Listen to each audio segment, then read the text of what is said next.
নমস্কার, আপনারা দেখছেন জেলার ১ নম্বর online TV channel Birbhum RC TV. শুরু করছি আজকের সংবাদ। বিস্তারিত সংবাদে যাবার আগে দেখে নেব সংবাদ শিরোনাম।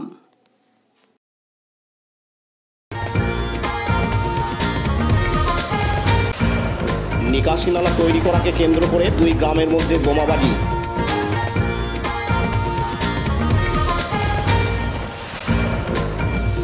চিকিৎসক খুনের প্রতিবাদে পথসভা ও পদযাত্রা সিউড়িতে।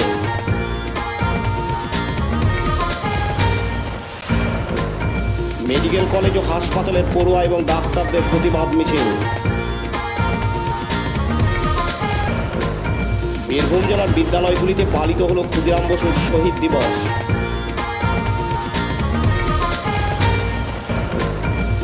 কৃষি নির্ভর বীরভূমে জোর কদমে চলছে ধান রোয়ার কাজ। শিব ভক্তদের জল আনার ভিড় মুরারোয়ে।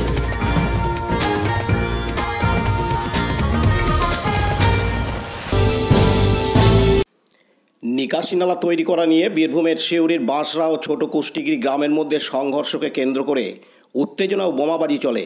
ঘটনায় আহত হয় একজন, তাকে হাসপাতালে নিয়ে আসে পুলিশ। গ্রামের সিউড়ি থানার পুলিশ মোতায়েন আছে।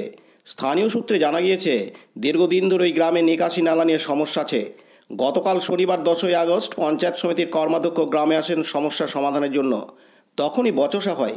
স্থানীয়দের সূত্রে জানা গিয়েছে, এরপরই রাতেই কুষ্টিগিরি গ্রামের একজনকে মারধর করা হয় বলে অভিযোগ বাঁশরা গ্রামবাসীদের একাংশের বিরুদ্ধে। তারই পাল্টায় রবিবার 11ই আগস্ট দুপুরে ব্যাপক বোমাবাজি করে কুষ্টিগিরি গ্রামের মানুষজন।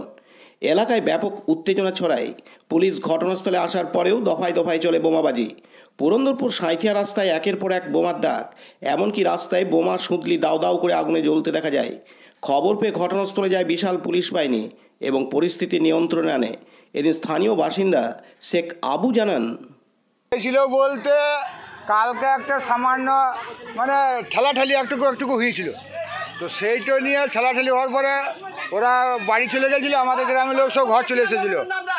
তো সেইটা নিয়ে আজকে আবার ওরা কতকগুলোকে সে উগ্র কুষ্টিগুড়ি ছেলে এসেছিলো, কুষ্টিগুড়ি থেকে জাকিরের লোক। জাকির কালকে এখানে মজুদ ছিল। কালকে যে জাকির সে এখানে মজুদ ছিল, সেও কথাবার্তা শুনে গেছে। তার নেতৃত্বেই আজকে এই ঘটনাটা কুষ্টিগুড়িতে ছেলে থেকে গোটা 50টা ছেলে ধরুন মারবে। কালকে যা হয়েছে তাদেরকে মারবে, বোম মারতে এসেছিল।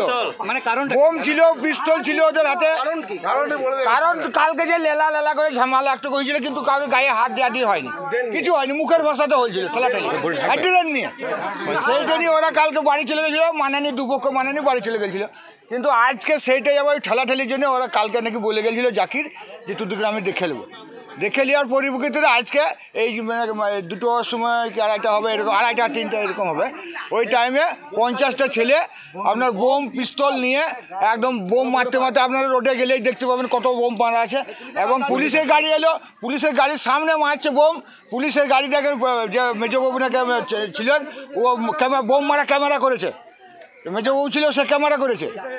আর বাকি ওরা বোম মারতে আমাদের গ্রামবাসী যখন জেগে গেল, সব বার হয়ে গেল, তখন ওরা বোম মারতে বেরিয়ে চলে গেল। এইটাই বক্তব্য আমাদের গ্রামবাসী ওদেরকে আমার নাম শেখ আবুল।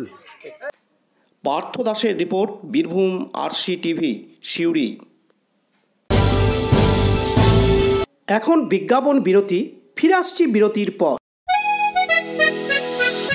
সব থেকে ভালো চিকিৎসা সবচেয়ে কম খরচে, সবচেয়ে কম খরচে। সব থেকে ভালো চিকিৎসা সবচেয়ে কম খরচে, সবচেয়ে কম খরচে। বিশ্বমানের স্বাস্থ্য পরিষেবা মিলবে দিনে রাতে, বিশ্বমানের স্বাস্থ্য পরিষেবা মিলবে দিনে রাতে।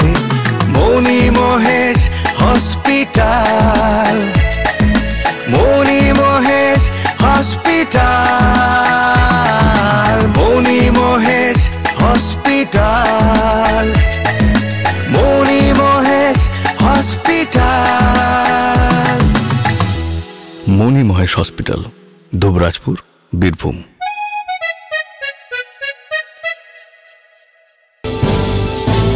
ফিরে ফিরে এলাম বিরতির পর। কলকাতার আরজিকর মেডিকেল কলেজ হাসপাতালে কর্তব্যরত মহিলা চিকিৎসককে ধর্ষণ করে খুন করার ঘটনায় উত্তাল কলকাতা সহ সারা রাজ্য। পিছিয়ে নেই জেলা সদর সিউড়িও। গতকাল শনিবার 10ই আগস্ট এই জঘন্যতম ঘটনার প্রতিবাদে এবং দোষীদের দৃষ্টান্তমূলক শাস্তির দাবিতে সারা রাজ্যের সাথে সিউড়িতে বাস স্ট্যান্ড এলাকায় এসএফআই ও ডিওয়াইএফআইয়ের উদ্যোগে বিক্ষোভ সভা ও মিছিল সংগঠিত হয়। একই সাথে সিউড়ি সংলগ্ন করিদ্ধায় বিক্ষোভ মিছিলে সামিল হয় সংগঠনের সদস্যরা। এদিন উপস্থিত ছিলেন ভারতের ছাত্র ফেডারেশন সিউড়ির লোকাল কমিটির সভাপতি আনাস আক্তার, ভারতের গণতান্ত্রিক যুব ফেডারেশন বীরভূম জেলা কমিটির সভাপতি তাপস বাগদি সহ আরও অন্যান্য নেতাকর্মীবৃন্দ। এদিন ভারতের গণতান্ত্রিক যুব ফেডারেশন বীরভূম জেলা কমিটির সভাপতি তাপস বাগদি জানান, কমিটি ডিওয়াইএফআই এবং এসএফআইয়ের পক্ষ থেকে একটা বিক্ষোভ সমাবেশ, বিক্ষোভ মিছিল আমাদের হয়েছিল। বিক্ষোভ সভা আমরা করলাম, কারণ আপনারা জানেন যে আমাদের আরজিকর হসপিটাল, সেখানে একজন পোস্ট গ্র্যাজুয়েট, একজন ডক্টর যিনি পোস্ট গ্র্যাজুয়েট ওখানে পড়াশুনো করছিলেন, তেনার নৃশংসভাবে তাকে হত্যা করা হয় ধর্ষণ করার পর। এই ঘটনার প্রতিবাদে আজকে হচ্ছে আমরা এসএফআই এবং ডিওয়াইএফআইয়ের পক্ষ থেকে এখানে একটা বিক্ষোভ সভার আয়োজন করেছিলাম। এটা সিউড়ি বাস স্ট্যান্ডে আমরা আয়োজন করেছিলাম। বিক্ষোভ কি শুধু সিউড়িতেই না, আমাদের গোটা রাজ্য জুড়েই আজকের এই বিক্ষোভ কর্মসূচি চলছে। চলবে যতদিন পর্যন্ত না হচ্ছে যারা প্রকৃত দোষী, শুধুমাত্র যারা এই ঘটনার সঙ্গে প্রত্যক্ষ এবং পরোক্ষভাবে জড়িত রয়েছে, প্রত্যেকের আমরা শাস্তির দাবি করছি। যতক্ষণ পর্যন্ত না এর একটা জায়গায় যাচ্ছে ব্যাপারটা, ততক্ষণ আমাদের বিক্ষোভ চলবে। বলা হয়েছে যে এত রাতে কি করছে, এটা চরম একটা নক্কারজনক একটা কথাবার্তা যিনি বলেছেন, সুপারিনটেন্ডেন্ট যিনি বলেছেন, তার এই কথার আমরা তীব্রভাবে তার নিন্দা জানাই। এবং হচ্ছে তার একটা ন্যূনতম খেয়াল করা উচিত যে এটা শুধুমাত্র পুরুষ মহিলা এটা ব্যাপারটা নয়। এই ব্যাপারটা হচ্ছে যে উনি একজন ডাক্তার, তা উনি ওনার ক্যাম্পাসে বা ওনার যেখানে উনি পড়াশুনো করছেন, যেখানে উনি প্র্যাকটিস করছেন, সেখানে ওনার অবাধ একটা বিচরণ থাকবে না? এটা ওনার কীরকম কথাবার্তা? উনি তো বৈষম্যমূলক কথাবার্তাগুলো শুরু করছেন। এটার আমরা তীব্রভাবে নিন্দা করছি আমরা। এখন এটা প্রাথমিক পর্যায়ে, এখন আপাতত দেখা যাক, পুলিশ তদন্ত করছে। এবার আসল অপরাধী কে বা কীভাবে তাদেরকে অ্যারেস্ট করা হলো বা কী কিসের পরিপ্রেক্ষিতে বা অ্যারেস্ট করা হলো, সেটা আমরা দেখছি। অবশ্যই যদি অ্যারেস্ট করা হয়ে থাকে তাহলে অবশ্যই অ্যারেস্ট করা হোক এবং ঘটনার যে আসল সত্যতা সেটা বেরিয়ে আসুক, সেটা আমরাও চাই। আপনার নাম? আমার নাম তাপস বাগদি। আপনি কি পদে আছেন? বীরভূম জেলার সভাপতি ডিওয়াইএফআই। পতিত পাবন বৈরাগ্যের রিপোর্ট, বীরভূম RCTV সিউড়ি। এখন বিজ্ঞাপন বিরতি, ফিরে আসছি বিরতির পর। RCS Network, high speed internet, broadband, cable TV and landline service provider, Dubrajpur, Birbhum. আমাদের এখানে পাবেন BSNL, RailTel, city alliance and Jio ফাইবারের internet, cable TV and landline টেলিফোনের কানেকশন নিতে যোগাযোগ করুন। দুবরাজপুর 034622962627 7449000072 9732202011 8207037404। সিউড়ি 034622999995 9647669665 7063544520। ফিরে এলাম বিরতির পর। কলকাতা আরজিকর মেডিকেল কলেজ ও হাসপাতালের এক মহিলা ডাক্তারকে নৃশংসভাবে ধর্ষণ ও খুন করার বিরুদ্ধে বোলপুর শহরে প্রতিবাদ মিছিল করল শান্তিনিকেতন মেডিকেল কলেজের ডাক্তার ও পড়ুয়ারা। গতকাল শনিবার 10ই আগস্ট বোলপুরের শান্তিনিকেতন মেডিকেল কলেজ এবং হাসপাতালের ডাক্তারদের উদ্যোগে বিক্ষোভ মিছিল হয় বোলপুর শহরে। এই মিছিলটি শুরু হয় বোলপুর চৌরাস্তা থেকে এবং শেষ হয় শান্তিনিকেতন বলাকা গেটের সামনে। যারা এরকম নৃশংস অত্যাচার করেছে তাদেরকে চিহ্নিত করে কঠিন শাস্তির দাবি করেন ডাক্তার ও পড়ুয়ারা। সম্প্রতি কলকাতার আরজিকর মেডিকেল কলেজ হাসপাতালে এক মহিলা ডাক্তারকে নৃশংসভাবে খুন করা হয়েছে, তার প্রতিবাদ জানিয়ে এই প্রতিবাদ মিছিল এবং মিছিলটি শান্তিপূর্ণভাবে শেষ করা হয়। এদিন বোলপুরের শান্তিনিকেতন মেডিকেল কলেজ এবং হাসপাতালের পড়ুয়ারা জানান, বললেন কি কর্মসূচি ছিল আজকে? আমরা আজকে শান্তিনিকেতন মেডিকেল কলেজের তরফ থেকে সমস্ত ছাত্রছাত্রীরা এবং আমাদের অধ্যাপকেরা আমরা একসাথে মিলে সকাল থেকে আরজিকরে ঘটে যাওয়া এক নৃশংস বর্বর যে হত্যা এবং তার সাথে ধর্ষণ হয়েছে সেটার প্রতিবাদ জানিয়েছি। সকালবেলায় আমরা আমাদের নিজস্ব কলেজে, সেখানে আমাদের হসপিটালে একটা ছোটো মতো র্যালি অর্গানাইজ করেছিলাম, দিয়ে সবাই সেখানে অংশগ্রহণ করেছে এবং পরবর্তীতে এখন বিকেলে আমাদের কলেজের সমস্ত ছাত্রছাত্রী এবং আমাদের প্রফেসররা মিলে আমরা এখানে বিশ্বভারতী শান্তিনিকেতনের বুকে রবীন্দ্রনাথ ঠাকুরের যে জায়গা, সেখানে সাধারণ মানুষদেরকে এই পুরো ঘটনার অবগত করানোর জন্য আমরা একটা র্যালি অর্গানাইজ করেছি এবং সুদীর্ঘ র্যালি হয়েছে আমাদের, এবং সেখানে আমাদের ছাত্রছাত্রীদের এই যে খুব বড় মাত্রায় সবাই যোগদান করেছেন এবং পুরো ম্যানেজমেন্টের সাথ আমরা পেয়েছি। আমাদের মেডিকেল কলেজে এখনো পর্যন্ত আমরা এই ধরনের কোনো প্রশ্নের সম্মুখীন হইনি, কিন্তু আমরা আরজি করে যে ঘটনাটা ঘটেছে তার পরবর্তীতে আমাদের সবার মনে একটা প্রশ্ন, আমরা আমাদের নিজেদের কলেজে নিজেদের প্রাঙ্গণে কেন সেফ হতে পারি না? সরকারের কাছে এটা আমাদের একটাই ডিমান্ড, সে গভর্নমেন্টভাবে হোক বা প্রাইভেটভাবে হোক, সিকিউরিটি দিয়ে প্রতিটি ডাক্তারের, প্রতিটা চিকিৎসককে আজকে যখন ভগবানের দরজা দেওয়া হয়, সেই ভগবানকে রক্ষা করার জন্য যেন কেউ থাকে। আজকে একটি সিভিক ভলেন্টিয়ার গ্রেপ্তার হয়েছে, তো রক্ষকই এখানে ভক্ষকের কাজ করেছে। তো আমরা চাই যে এটার একটা দৃষ্টান্তমূলক এমন শাস্তি হোক, যেখানে আমাদের চিফ মিনিস্টারও বলেছেন যে দোষীরা কোনোদিনই ছাড়া পাবেন না। আমরা এটাই চাই যে একটা প্রপার ইনভেস্টিগেশন হোক এবং একজনও কেউ যে যারা এর মধ্যে ইনভলভ, যদি সেখানে বড় থেকে ছোট যে ধরনের লোকেরাই থাকুক, সবাই যেন ধরা পড়ে এবং সেখানে একটা দৃষ্টান্তমূলক সাজা আসে। এবং আমাদের কলেজে, শুধু আমাদের বলে নয়, ভারতবর্ষের প্রতিটি কলেজের প্রতিটি পড়ুয়া যেন নিজেকে সুরক্ষিত মনে করে, কোনো মেয়ে বা কোনো মা কোনো বাবাকে যেন এইরকমভাবে কাঁদতে না হয়। আজকে আমরা আমাদের থেকে বয়সে বড় যেই দিদির এই হত্যা হয়েছে, সেখানে আমাদের প্রত্যেককে নাড়িয়ে দিয়েছে। প্রতিটা ডাক্তারি পড়ুয়া আজকে ভাবছে, আজকে এত কষ্ট করে আমরা পড়াশোনা করছি, এত কিছু করছি পেশেন্টদেরকে দেখবো বলে, আজকে সমাজের তরফ থেকে আমরা কি পাচ্ছি, সমাজ আমাদেরকে কি দিয়েছে? আজকে ডাক্তারি পড়ুয়ারা ছাড়াও এখানে সমাজের বৃহত্তর অংশের একটা নারীর সাথেই ঘটনা ঘটেছে। এইটা ভেবে সবাইকে আমাদের সাথে থাকতে হবে, কারণ ডাক্তারি পড়ুয়া মানে সে আলাদা কোনো জীব নয়, সে আমাদের, তোমাদের এবং আমাদের পরিবারের, সবার পরিবারেরই একটা মেয়ে। সে বাংলার মেয়ে হিসাবে তাকে গ্রহণ করে এবং তার আজকে এই যে ঘটনা ঘটেছে তার সাথে, তার বিরুদ্ধে সবাইকে, পুরো রাজ্যবাসীকে একত্রিত হতে হবে এবং এই ঘটনা যেন কোনোভাবেই পুনরাবৃত্তি না হয়। আমার নাম Souvik Maity, Santiniketan medical college 3rd year MBBS student. পাশাপাশি বোলপুরের শান্তিনিকেতন মেডিকেল কলেজ এবং হাসপাতালের ডাক্তাররা বলেন, এটা স্টুডেন্টদের তরফ থেকে একটা স্বতঃস্ফূর্ত আন্দোলন, খুবই লজ্জাজনক ঘটনা। মানে আমাদের ভাষা হারিয়ে গেছে, বলার মতো সত্যিই কোনো ভাষা নেই। আজকে আরজি কর মেডিকেল কলেজে যে সিচুয়েশন, একজন দ্বিতীয় বর্ষের MD রেসপিরেটরি মেডিসিন অর্থাৎ চেস্ট মেডিসিনে MD করছিলেন, তিনি দ্বিতীয় বর্ষের ছাত্রী, অন ডিউটি ছিলেন, নাইট ডিউটি ছিল ওনার। তো সেই অবস্থায় নাইট ডিউটি থাকাকালীন এই হত্যাকাণ্ড হয়, ওনাকে খুন করা হয় এবং ধর্ষণ করা হয়। যে অপরাধীরাই থাকুক, যে কোনো মাপের, ছোট বড়, আমরা আমাদের এই আন্দোলনের মধ্যে দিয়ে চাইছি যে সরকার ইমিডিয়েটলি ব্যবস্থা নিক এবং দোষীরা দৃষ্টান্তমূলক শাস্তি পাক।